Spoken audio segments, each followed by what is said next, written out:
target lock na naman tayo guys. Kawan on site. Ayan, nakikita nyo sa inyong harapan.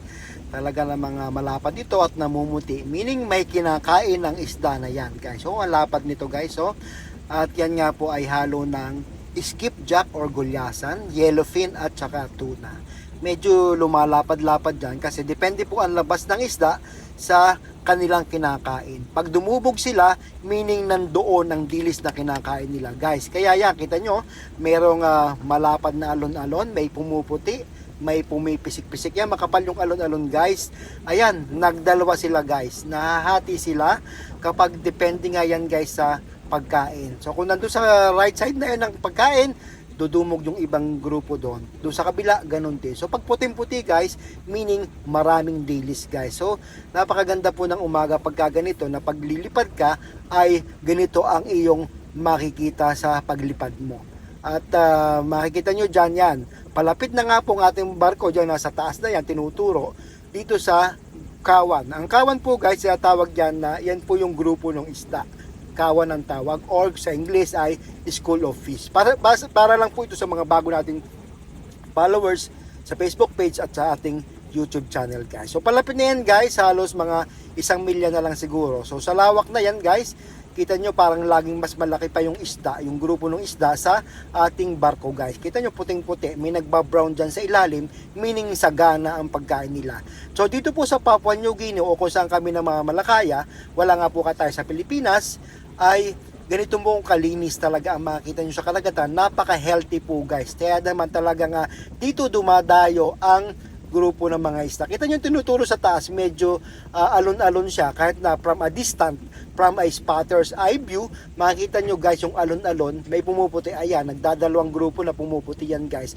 Pagka ganyan guys, medyo mahirap-hirap mahagip pagka medyo makulit-kulit yung isang grupo, humihiwalay, hindi nabubuo lahat na makuha. May nakakatakas pa rin guys. Kaya naman ang ginagawa dyan, diskarte ng ating fishing master, nilalapitan yan, inoobserbahan kung anong galaw, and in connection with sa nakikita namin guys, sinasabi namin sa kanila kung ano ang movement nito.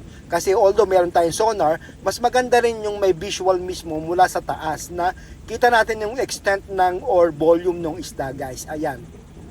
So as a tuna spotter guys, yan ang trabaho namin, ang maghanap ng isda at makapagpaarya sa ating mother boat especially, and then sa ating mga sister boat sa ating kumpanya. So sa pagkakataong ganyan guys na malimit silang lumulutang, meaning maraming pagkain dyan sa area. So parang tao din guys na kung saan may pagkain, kung saan may hanap buhay, doon pumupunta. So parang ganun din lang po in comparison sa tao, yung isda. Naghahanap din sila ng kabuhayan nila. So umagang yan guys, ayan, kita nyo.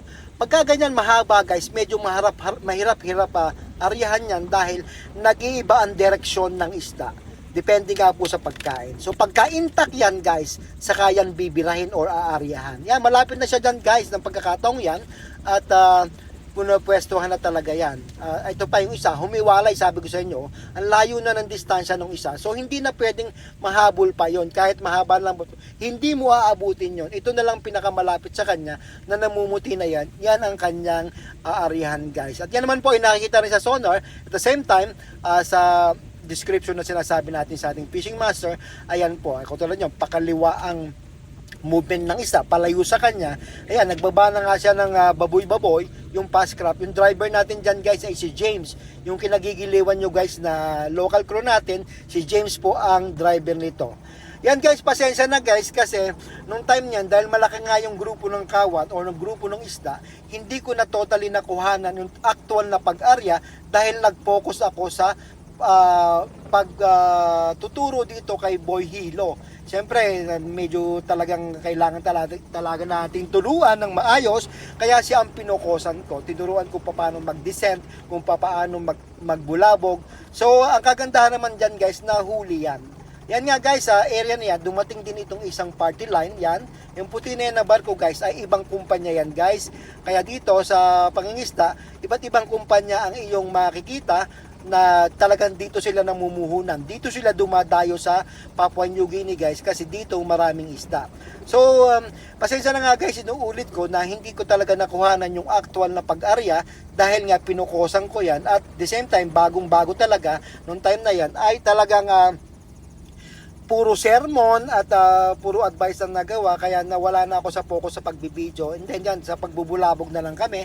Yan, tapos na nga kami sa pagbubulabog guys at na kami magla-landing na. Panoorin na lang natin guys yung landing ni Boy Hilo kung paano ang nangyayari kasi dyan puro sermon ako. Siyempre mga bagong mga kusakwan mga oras na yan hindi pa talaga ganun ka firm, hindi pa ganun ka nasasatisfied ako sa mga approaches na sa mga ginagawa niya. So part ng training guys, kaya naman nawala ako sa focus, pasensya na po. So sa landing na lang tayo guys ngayon. So as a trainer or instructor, habang hahanap tayo ng grasya, nandoon pa rin yung pagtuturo ko sa kanya, nakapokus din ako sa kanya. So dapat dito ay ikaw ay multitasking. Habang nagtuturo ka, yung aim mo o yung target mo na isda, dapat mahuli yon. So maunawaan nyo guys na hindi ganon na kadali talaga yung buhay dito, lalo na sa pangingisda. So hindi ko talaga napokusan. Pasensya na po, ayan, for landing na kami.